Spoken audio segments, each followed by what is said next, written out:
Región Emprendedora cuenta con la colaboración y el auspicio de Mujeres Empresarias, Asociación Chilena de Emprendedores ASECH, G100, Nada nos detiene, Agua, fuente de vida, siempre pura, rica y saludable. Siempre he soñado con que Arica sea una ciudad próspera, una ciudad pujante que brinde oportunidades para todos. Para ese emprendedor o emprendedora que sueña con transformar su idea en realidad. Para ese pequeño o mediano empresario que espera que esa realidad se transforme en una gran empresa. Con una ciudad que se desarrolle y crezca en el comercio, servicios, turismo e industrias. Pero también una ciudad que desarrolla innovaciones, que modifica las reglas del juego y que reinventa la forma de hacer las cosas. Una región empoderada que genera riqueza y crecimiento económico con personas que sientan pasión, entusiasmo y ese espíritu que necesitamos para darnos cuenta que ese camino está en nuestras manos. Soy Alexandro Bravo Bolino y te invito a compartir este espacio de aprendizaje en Región Emprendedora. ¿Sabías que tu cuerpo necesita tomar a lo menos 2 litros de agua diariamente? Cada vez que tomes agua, le das vida a tu cuerpo. Para comenzar o terminar el día, para cada una de las actividades que debes emprender, no da lo mismo qué agua tomes. Agua Fuente de Vida logra un proceso que permite alcanzar altos estándares de purificación y pH. Agua Fuente de Vida, rica, pura y saludable. Pídela al 582 49 65 58.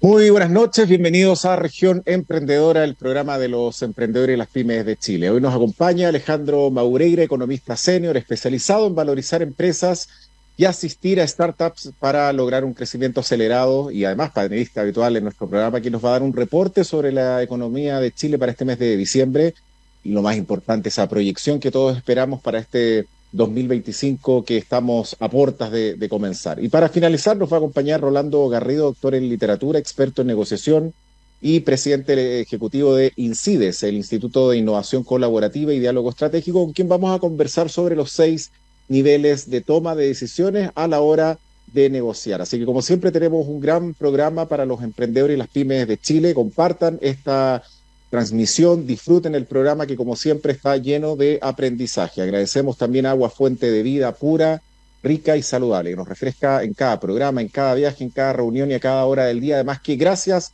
a sus procesos, tomar Agua Fuente de Vida es sano y hace muy bien. También a Arthur & Bernard, el primer management center en Latinoamérica, organización enfocada en asistir a grandes empresas, pequeñas y medianas empresas en sus desafíos de consultorías, asesoría, capacitación y educación ejecutiva. Y también agradecemos a los partners del programa, a la Asociación Chilena de Emprendedores ASECH, Mujeres Empresarias, el G100, y Nada nos detiene, todos unidos para seguir fortaleciendo este espacio y el ecosistema de emprendimiento en Chile.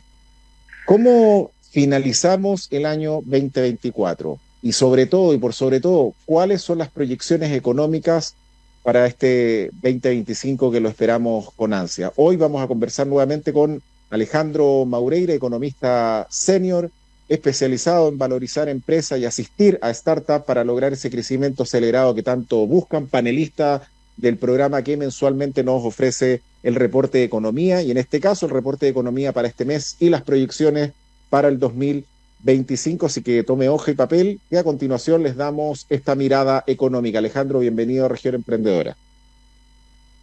Hola Alexander, bueno, hola a todos. Vamos a partir primero comentando qué es lo que se viene o qué cosas tenemos que tener atención para poder ir cerrando este año y proyectándonos para el próximo.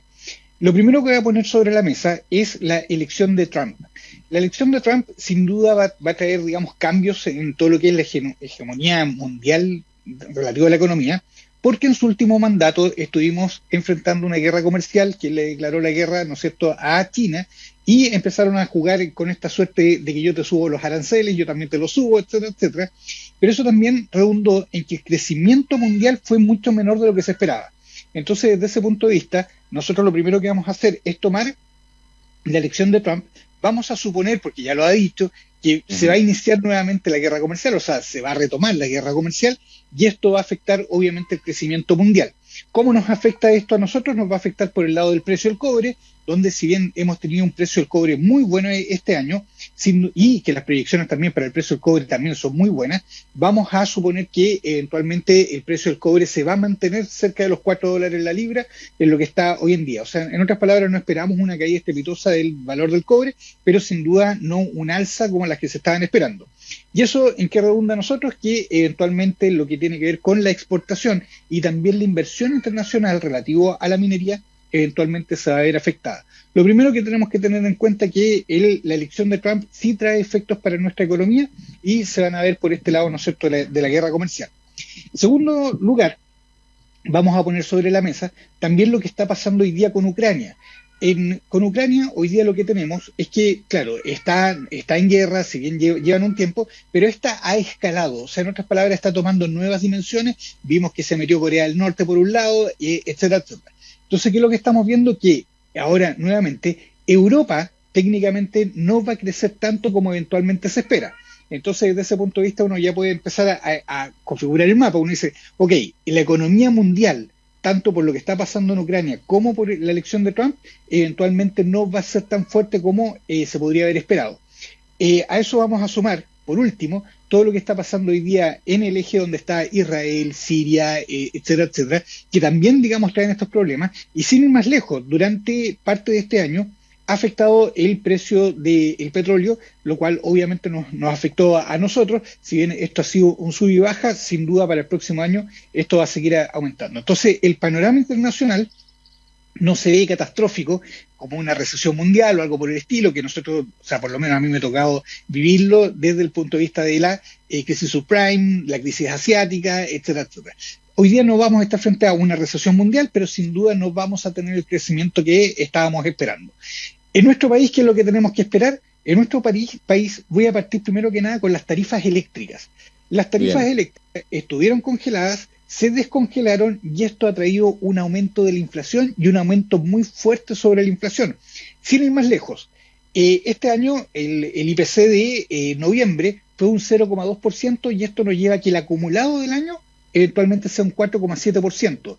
Para este año suponíamos que la inflación iba a estar más cerca del 3,5%, pero el alza de las tarifas ha aumentado en un 1% adicional, 1, y tanto por ciento adicional, eventualmente el IPC. Y no solamente esto, sino que esto también va a estar afectando a lo que es el 2025. Entonces ya empezamos a proyectar la primera cifra. Cuando uno dice, bueno, ¿cómo vemos la inflación para el próximo año? La verdad que la inflación para el próximo año la vemos alta. ¿A qué me refiero con esto? Porque digo, la vemos porque en general hay un consenso con respecto a los economistas que el próximo año la tasa de interés debiera haber convergido al 3%, que es la meta del Banco Central. No obstante, le agregamos un 0,5%, que es el efecto de las tarifas eléctricas de lo que se chuteó para eventualmente enero. O sea, en otras palabras, claro, la inflación de este año pudo haber sido mucho mayor, si es que no es porque se pateó que la última cuota que va a ir subiendo va a ser en enero y ahí hay que ver qué es lo que pasa. Entonces, ya estamos con un escenario para este año, un cierre de 4,8%. Yo espero que en diciembre la inflación sea baja. No creo que sea negativa como en algunos años, o sea que los precios tienden a bajar, sino creo que va a estar 0,1%. Los rangos en que se están moviendo las proyecciones para diciembre del IPC es entre menos 0, y algo y un 0,3%. Yo estoy casi en la media de un 0,1%. Yo creo que va a ser un buen diciembre para cerrar el año con un 4,8% de inflación, 1,8 puntos más arriba de lo que, unos puntos mucho más arriba de lo que habíamos esperado. Eso es lo primero. Lo segundo, volviendo como al área local, está el tema de la incertidumbre. La incertidumbre ha jugado los últimos 3 años un rol fundamental en el bajo crecimiento económico. ¿Qué significa esto? Que cuando eventualmente nosotros tenemos incertidumbre, y sin ir más lejos, como consumidor también lo hacemos, cuando nosotros suponemos que la economía no va a estar muy bien o que las cosas no están muy bien, eventualmente cuidamos el trabajo, cuidamos la pega, como dicen muchos, cuidamos el trabajo, no consumimos, ese cuando uno dice voy a cambiar el auto, todavía no, esperemos el próximo año a ver qué pasa, o esperemos unos meses a ver qué nos dicen. Fíjense que esa lógica que tenemos nosotros los consumidores, cualquier persona racional, eventualmente también la tienen las empresas y también lo tienen los empresarios. Entonces, cuando ven que hay incertidumbre, eventualmente dicen, no voy a invertir. Y si no hay inversión, por ejemplo, no hay crecimiento. ¿Por qué? Porque eventualmente alguien que está gestionando una planta puede decir, ¿sabes qué? El próximo año nos vamos a quedar con la dotación de personas que tenemos, vamos a producir eventualmente lo que ya sabemos hacer y no nos vamos a expandir por si acaso. Entonces, ahí se traduce este juego de la inversión. ¿Cuál es el problema de la incertidumbre? Que el ministro de Hacienda, a diferencia de todos los ministros de Hacienda anteriores, no le ha puesto un enfoque o importancia a generar mayor certidumbre. Sin ir más lejos, se ha estado pidiendo que disminuyan los impuestos, porque los impuestos están más altos, y aquí vale la pena mencionar lo siguiente. Cuando nosotros tenemos impuestos más altos, eventualmente nuestro país se vuelve también menos competitivo para que empresas internacionales vengan a invertir en Chile.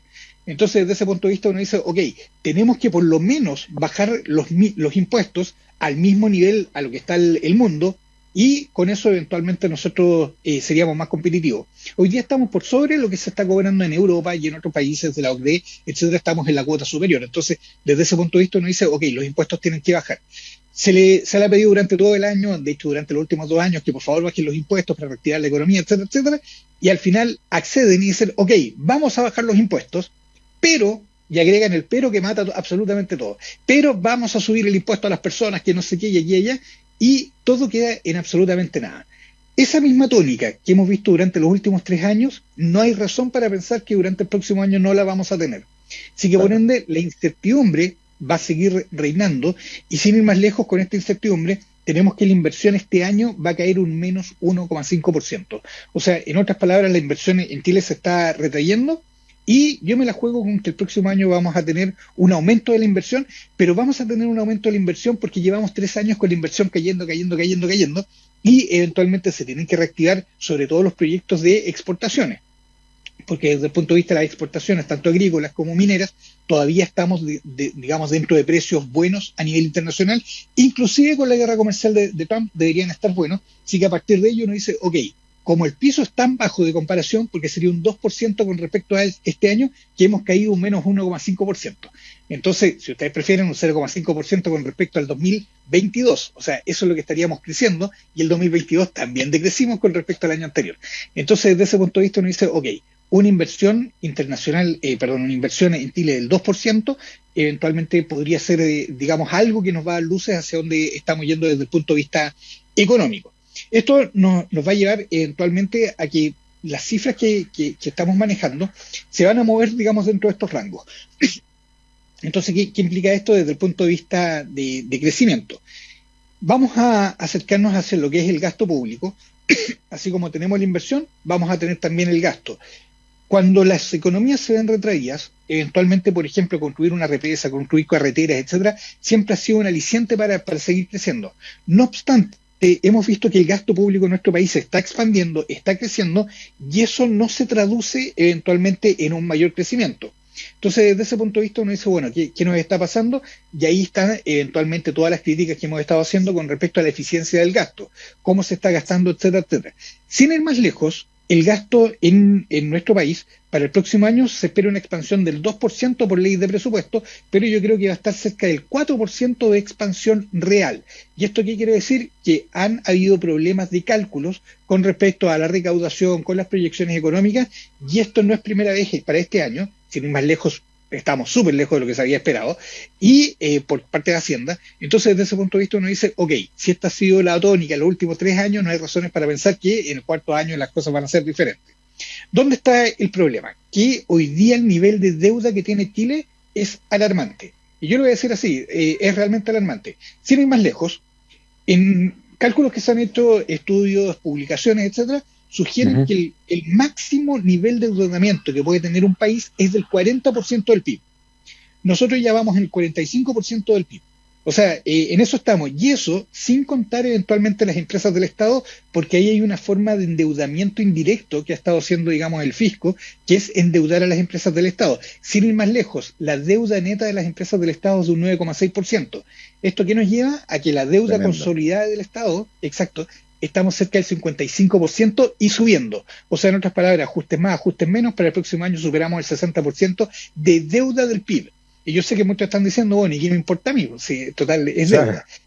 Exacto. El problema de esto es que el costo de la deuda, para que nos hagamos una idea, el costo de la deuda que tenemos hoy día, el próximo año nos va a costar a nosotros el equivalente a subir la PGU 150.000 pesos adicionales.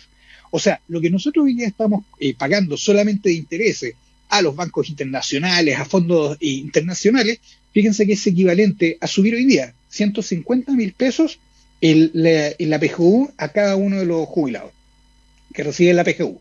Entonces, desde ese punto de vista uno dice, bueno, ¿no será que estamos pagando demasiados intereses? Efectivamente, estamos pagando demasiados intereses y por lo visto el próximo año vamos a seguir con esta expansión y es por eso creo que la expansión del gasto el próximo año, que ya no es una buena noticia porque no se está gastando bien, o sea, no estamos viendo que esto se traduzca eventualmente en más empleo, que se traduzca, etcétera, etcétera, en más contrataciones. Entonces, desde ese punto de vista ya empezamos a configurar cómo se viene el próximo año. Y hablando de empleo, ¿no es cierto? Ese empleo, el desempleo en la última medición es de un 8,6% y vamos a converger hacia el 8,5% para el cierre de este año. Me la juego con ese 8,5%, que fue lo que habíamos proyectado el año pasado, que estuvimos bien asertivos con respecto a las proyecciones. Un 8,5%, y para el próximo año yo estimo que el desempleo se va a mantener dentro de estos rangos. De hecho, veo que va a ir aterrizando a un 8,3%, pero no lo veo bajo del 8% por ningún motivo. Y vuelvo a destacar lo mismo que dijimos el año pasado. Ojo, la cifra 8,5 no es tan mala como, por ejemplo, hablar de un 9, etcétera, etcétera, pero porque destacamos lo que es la calidad del empleo. Y creo que vale la pena detenernos ahí y hablar de la calidad del empleo por cómo estamos cerrando este año. A la fecha se han creado 200.000 empleos. Eso es lo que se ha creado. Pero de estos 200.000 empleos que se han creado, se estima que 120.000 empleos, un cálculo de Juan Bravo del Observatorio de la Universidad Diego Portales, fíjense que él estima que el 61% de los puestos de trabajo que se han generado en el último año eventualmente son de subempleo. ¿Qué significa el subempleo? Cuando una persona, por ejemplo, es profesional y está haciendo el trabajo de un técnico, o un técnico está haciendo, digamos, un trabajo que, digamos, está por debajo de lo que estudió. Fíjense que estamos hablando que la mayor cantidad de las personas, la otra tiene que ver con los horarios, cuando, digamos, a uno lo contratan media jornada, un cuarto jornada, un tercio jornada, Claro. un décimo jornada. Fíjense que, al final, claro, lo que tenemos es que principalmente la razón es que estamos con subempleo. Y ese es el 61% de los empleados. Y sin ir más lejos, esta cifra también se empieza a volver más compleja. Si miramos el subempleo, también uno dice, ok, se han generado 200.000 puestos de trabajo, pero se estima que más o menos la mitad de estos puestos de trabajo son puestos fiscales que se están pagando con nuestros impuestos. Y ahí viene, ¿no es cierto?, que uno dice, ok, el gasto del Estado se está expandiendo, pero no estamos construyendo carreteras, no estamos teniendo carabineros, no estamos teniendo mejor salud, sino que tenemos más empleados. Y esos empleados se están pagando con nuestros impuestos. Entonces, desde ese punto de vista, uno dice, ok, para el próximo año no se ve que el sector privado eventualmente vaya a generar muchos puestos de trabajo porque no están los alicientes. Pero por otro lado, también las motivaciones están al lado contrario. Se han perdido durante el último año 70.000 puestos de trabajo por cuenta propia. Fíjense que esos son personas que deciden emprender, personas que van, trabajando por sí solas, emprendedores principalmente. Fíjense que hemos perdido 70.000 emprendedores, y aquí es cuando uno empieza a explicar. Entonces la informalidad, ya estamos en el 27%, seguimos avanzando, vamos a pasar fácil del 30% de informalidad. ¿Por qué? Porque no hay cambios a las razones que están creando esto. Entonces, Exacto. desde este punto de vista, uno dice, ok, la calidad del empleo se va a seguir deteriorando. Hay algunas luces que voy a dar al final, que tienen que ver con los independientes, que tienen que ver con el emprendimiento, como una forma de subsanar todo esto. Pero esto definitivamente nos está llevando a que las cifras que hoy día estamos manejando nos están llevando a esta característica de cómo eventualmente nos estamos comportando. Entonces, para ello, el desempleo eventualmente va a estar en 8,3% el próximo año, pero con el mismo warning que pusimos para que ojo con la calidad del empleo, seguramente vamos a tener mucho empleo que está subsidiado y cosas por el estilo. Esto eventualmente también nos va a ir llevando a otras cifras, que aquí estoy buscando, a ver si mis apuntes me ayudan. ¿Ok? Entonces todo esto eventualmente nos empieza a configurar y uno dice, ok, ¿cómo vemos el crecimiento económico para el próximo año? Y el crecimiento económico, y aquí viene la parte importante que ya sabemos, la inversión eventualmente va a ser mejor de lo que tenemos. Por otro lado, el consumo, ojo que el consumo también lo estoy viendo mejor que este. Para este año apostaba yo por un consumo del 1,5%, va a cerrar más o menos en 1,7%, muy cerca de lo que se esperaba, y el próximo año también por una cosa comparativa de que fue bajo este año, yo espero que el consumo esté en un 2%. Entonces con el consumo un 2%, la expansión del gasto eventualmente un 3% para el próximo año, la inversión un poquito mejor, veo el Producto Interno Bruto creciendo un 2%, y fíjense que es un poco más abajo de las expectativas. Hoy día se espera que el Producto Interno Bruto para el próximo año crezca entre 1,5 y 2,3%, por ahí están las proyecciones. Estoy en el 2% y no en el 2,3% porque creo que el efecto Trump, lo que está pasando en Medio Oriente, lo que está pasando en Europa, con Ucrania, etcétera, fíjense que va a redundar en la economía mundial, vamos a tener algunos baches durante el año y esto va a hacer que no converjamos, digamos, este 2,3%, sino que vayamos zigzagueando y lleguemos al 2%, con el empleo a 8,3% y una inflación, que también es importante volver a destacarla, del 3,5%.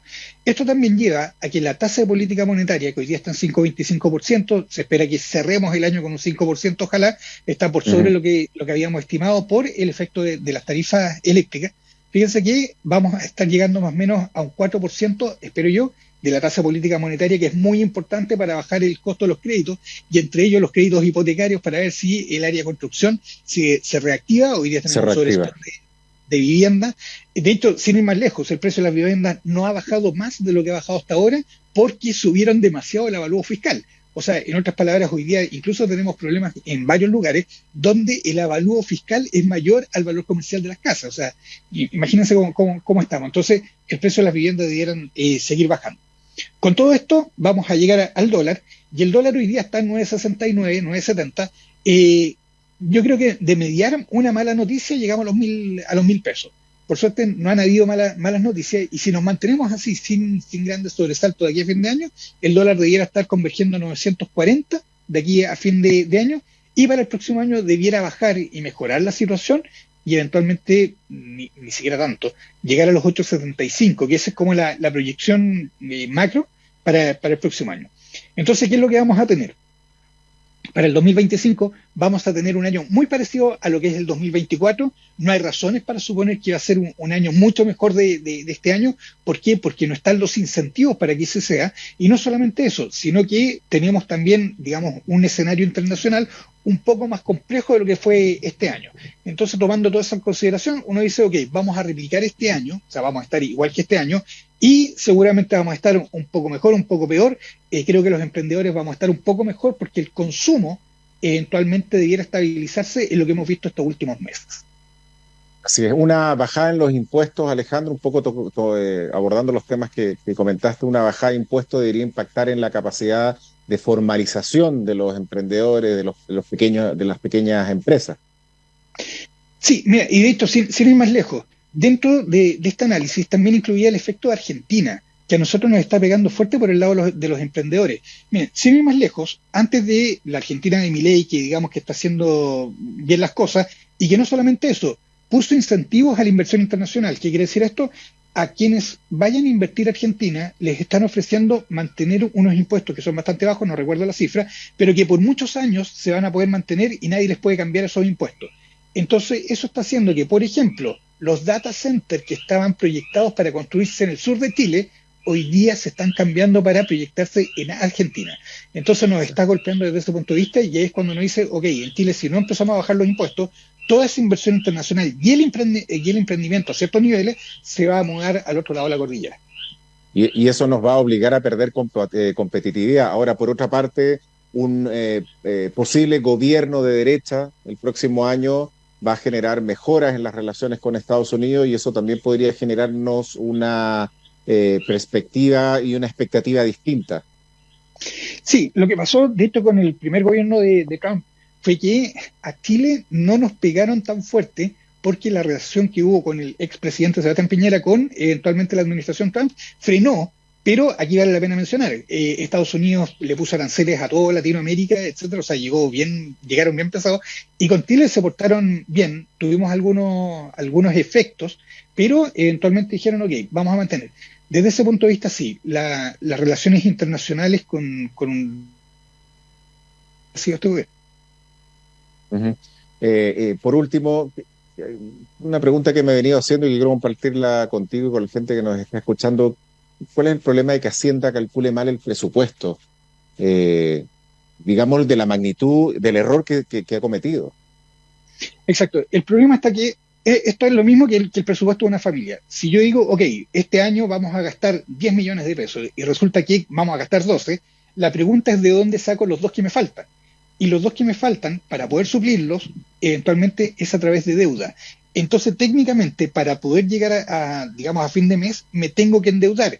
Pero ¿qué es lo que sucede? Que ya pasamos el techo de la deuda y ahora dejan al Congreso con las manos atadas, porque el Congreso que tiene que autorizar esto, la pregunta es, ¿el Congreso va a dejar que eventualmente todos caigamos o van a subir y le van a permitir, y con esto de alguna forma se fuerza la deuda? Sin ir más lejos, este mismo caso que se lleva, digamos, a la macroeconomía, lo podemos llevar al caso de Televisión Nacional de Chile.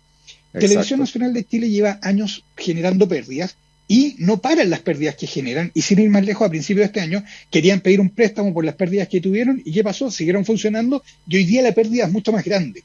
Y si siguen funcionando, la pérdida va a seguir siendo aún más grande porque no ha parado la pérdida. Entonces, ¿qué significa esto? Que la deuda que van a pedir para poder subsanar esa pérdida es cada vez más grande. Entonces, al final, claro, uno dice, es como una forma de hacer trampa, de poder endeudarte más eventualmente de lo que te permite o de lo que es, digamos, prudente hacerlo, ¿no es cierto? Y forzar, digamos, decir, bueno, ¿es eso o nada? Entonces, ¿qué vamos a preferir? Así es. Alejandro Maureira, economista senior. Gracias, Alejandro, por compartir con nosotros el reporte de economía, la proyección para este 2025 y, por supuesto, por habernos acompañado desde los inicios del programa de Región de Emprendedora con tu reporte de economía, siempre dándonos y mostrándonos, dándonos luz y mostrándonos el camino. Así que espero que nos sigas acompañando el próximo año con esta información que es valiosa para tomar decisiones. Muchas gracias a ti, Alexandro, y también, obviamente, a todos los emprendedores ahí por soportarme, y por supuesto que voy a estar el 2025 si así lo requiere. Así que un saludo a todos. Gracias, Alejandro. Vamos a una pequeña pausa y ya regresamos con el último bloque en Región Emprendedora. ¿Sabías que tu cuerpo necesita tomar a lo menos 2 litros de agua diariamente? Cada vez que tomes agua, le das vida a tu cuerpo. Para comenzar o terminar el día, para cada una de las actividades que debes emprender, no da lo mismo qué agua tomes. Agua Fuente de Vida logra un proceso que permite alcanzar altos estándares de purificación y pH. Agua Fuente de Vida, rica, pura y saludable. Pídela al 582 49 65 58.